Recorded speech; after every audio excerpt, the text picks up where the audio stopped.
ევროკავშირი უკრაინასა და რუსეთს შორის არც შუამავლის როლის შესრულებას და არც სამშვიდობო მოლაპარაკებებში ამერიკის შეერთებული შტატების ჩანაცვლებას არ ეცდება. ამის შესახებ ბლოკის საგარეო პოლიტიკის ხელმძღვანელმა კაია კალასმა პროცესში სპეციალური წარმომადგენლის დანიშვნის საკითხს მიმდინარე დებატების ფონზე განაცხადა.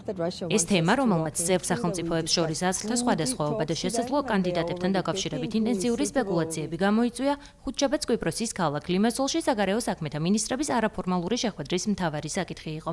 ერთი რამ სრულიად ნათელია. ევროპა არასდროს იქნება ნეიტრალური შუამავალი რუსეთსა და უკრაინას შორის, რადგან ჩვენ უკრაინის მხარეს ვართ და საკუთარ უსაფრთხოების ინტერესებს ვიცავთ. განაცხადა კაია კალასმა შეხვედრის დასრულების შემდეგ და ისიც დაამატა, რომ უკრაინას ევროკავშირი მოლაპარაკებებში ბალანსის შენარჩუნებისა და რუსეთისგან დათმობების მისაღებად სჭირდება.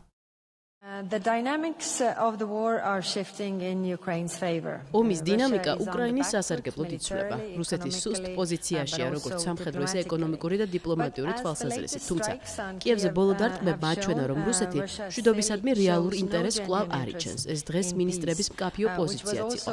მოსკოვის პირდაპირი მუხარა კიევში უცხოელი დიპლომატების მოკლაზე საჯარო განცხადებაა ომის დანაშაულის შესახებ. დღეს ასევე რუსეთთან მიმართებით ევროპის ძირითადი უსაფრთხოების ინტერესები განვიხილეთ. კარგია, რომ მინისტრებს ჰქონდათ შესაძლებლობა ეფიქრათ და საფუძვლიანი დისკუსიები გაემართათ იმაზე, თუ რა დათმობებს უნდა სთხოვდეს ევროპა მოსკოვს და რა არის ჩვენი წითელი ხაზები. ერთი რამ სრულად ნათელია, ევროპა არასოდეს იქნება ნეიტრალური შუამავალი რუსეთსა და უკრაინას შორის, რადგან ჩვენ უკრაინის მხარეს ვართ და საკუთარ ფუნდამენტურ ინტერესებს ვიცავთ უსაფრთხოების შესახებ.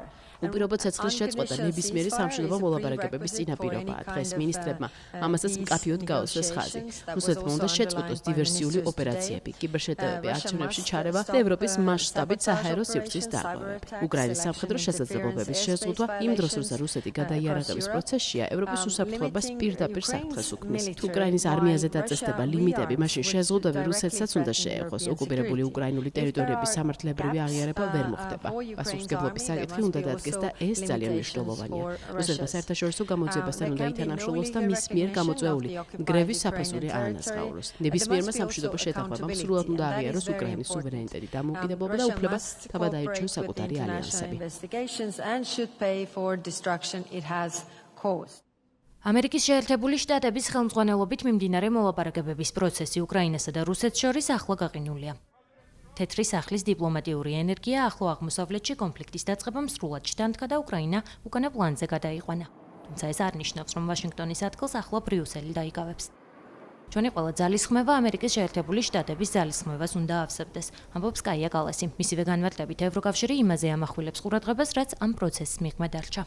მოლაპარაკებების ჩიხში შესვლის გამო კიევი უკმაყოფილებას სულ უფრო მეტად გამოხატავს და ევროპელებს მეტად გააქტიურებისკენ საჯაროდ მოუწოდებს. უკრაინის საგარეო უწყების ხელმძღვანელმა ანდრეი სიბიჰამ, რომელიც საგარეო საქმეთა მინისტრების შეხვედრისთვის კვიპროსში ჩავიდა, განაცხადა, რომ ევროკავშირმა ყურადღება ზუსტ და განხორციელებად ნაბიჯებზე უნდა გაამახვილოს. მაგალითად, ზაპოროჟიეს ატომური ელექტროსადგურის დემილიტარიზაციასა და ჰუმანიტარული დარეფნების შექმნაზე. პროცესის ლიდერად ადამიანის ან ჯგუფის არჩევით დაწყება არ გვჭირდება. ჯერ მანდატი უნდა განსაზღვროთ და იგი ერთიან ევროპულ ხმას უნდა წარმოადგენდეს, განაცხადა უკრაინის საგარეო საქმეთა მინისტრმა. შეჩერებული მოლაპარაკებების ფონზე ამერიკის შეერთებული შტატების სახელმწიფო მდივანმა მარკო რუბიომ რამდენიმე დღის წინ თქვა, რომ სამშვიდობო მოლაპარაკებები შესაძლოა მალე განახლდეს.